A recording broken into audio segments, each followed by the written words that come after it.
I still remember the way she said it, her voice calm, almost casual, as if she were asking for a change in the dinner menu. Daniel, she'd sighed that night, swirling her wine. I need some excitement in my life. The words didn't explode like a bomb. They slithered quiet and poisonous under my skin. Excitement. 9 months. That's how long it had been since we came back from our honeymoon.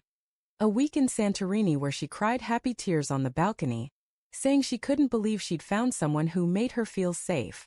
Safe. I used to think that was a compliment. I didn't realize it was the first sign I'd been cast as the boring one in her story. First, I thought she meant a new hobby. I told her we could travel again, go hiking, learn to dance. She smiled, that polite, distant smile that said she'd already made up her mind about something I didn't know yet. For weeks after, she seemed lighter, laughing at her phone more often, dressing differently, checking the mirror before leaving for book club. Book club. I should have known. It was a Thursday night when I found out. She was in the shower. Her phone buzzed on the counter. A text preview flashing on the screen. I didn't mean to look. I just did. Can't wait to see you again, babe. Last night was incredible. For a second, my brain refused to believe it. It searched for other meanings, jokes, pranks, wrong numbers. But then another message came. You're right, he'd never suspect. He's too safe. Safe. That word again, this time it hit like a punch. I stared at the steam-fogged mirror, her silhouette blurry behind the glass, and wondered how many times she'd lied while looking me in the eye. I didn't confront her that night. I couldn't. I lay in bed beside her, the scent of her shampoo still lingering, and listened to her breathing slow as she fell asleep. My mind played loops of every moment we'd ever shared. All the smiles, the laughter, the whispered I love you, Which ones were real? The next day I took off from work and followed her. She said she was meeting her friend Lily for brunch. I parked across the street from the cafe, hidden behind a tinted SUV. She didn't go inside. Instead, a man in a dark leather jacket walked up, leaned in and kissed her, not like a friend would. She laughed against his lips, that same laugh that used to belong to me. Something inside me cracked. Not loudly, not dramatically, but like glass under slow pressure. That night I didn't eat, didn't sleep, just sat in the dark thinking. I wasn't a man who screamed or threw things. But the silence was worse. It stretched until it felt like it would crush me. By morning I decided. I wouldn't shout. I wouldn't beg. I'd let her talk first. When she came home that evening, I was in the kitchen. The lights were low, the air thick. Hey, she said, setting down her purse. You're home early. I looked at her, really looked. Her hair still had the wind's touch in it, her lipstick faintly smudged. Yeah, I said softly. I thought we could talk. She hesitated. About what? I slid her phone across the counter toward her. The messages were open. Her face drained of color. Daniel, Who is he? I asked, calm but trembling. She opened her mouth, then closed it again. For a long moment, the only sound was the refrigerator hum. Finally, she whispered. His name's Aaron. He's someone from my gym. I nodded slowly. And how long has this been going on? She wiped a tear, shaking her head. It wasn't supposed to happen, I swear. I felt trapped, Daniel. Everything was too predictable. You're a good man, but I needed excitement. I finished for her. She froze.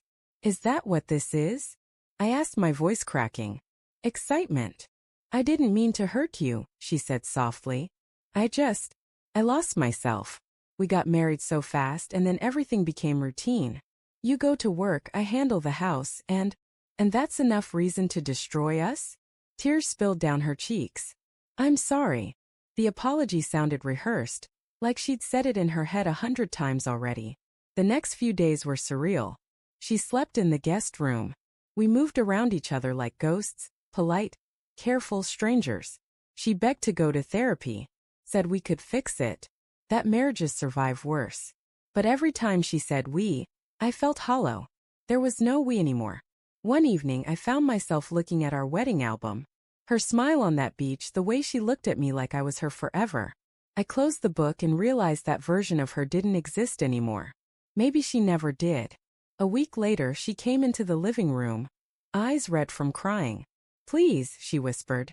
Don't throw this away. I'll end it. I already told him it's over. I'll do whatever it takes. I looked at her.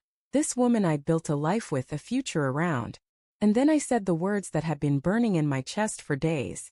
You wanted excitement, I said quietly. I'll give you some. She blinked confused. I filed for divorce this morning. Her breath caught. Daniel, no, please, you can't. I can, I interrupted. And I did. Tears poured down her face, but I felt strangely calm. Not vindictive, not cruel. Just done. I loved you, I said. But I won't compete for you. Not with another man. Not with your boredom.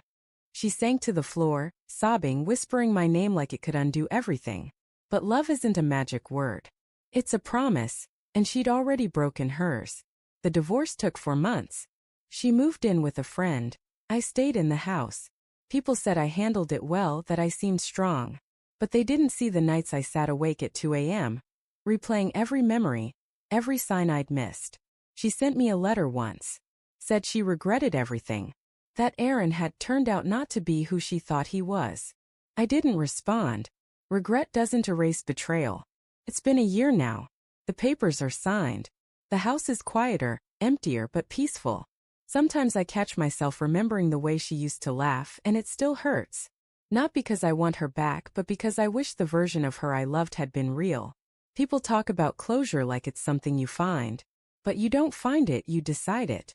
And I decided mine the night I watched her walk away, suitcase in hand, still crying. She said through tears, "You'll regret this someday." Maybe she's right. But as I watched her drive off, the air clear and cold, I felt something I hadn't felt in months. Relief. Because sometimes the most exciting thing you can do is finally let go.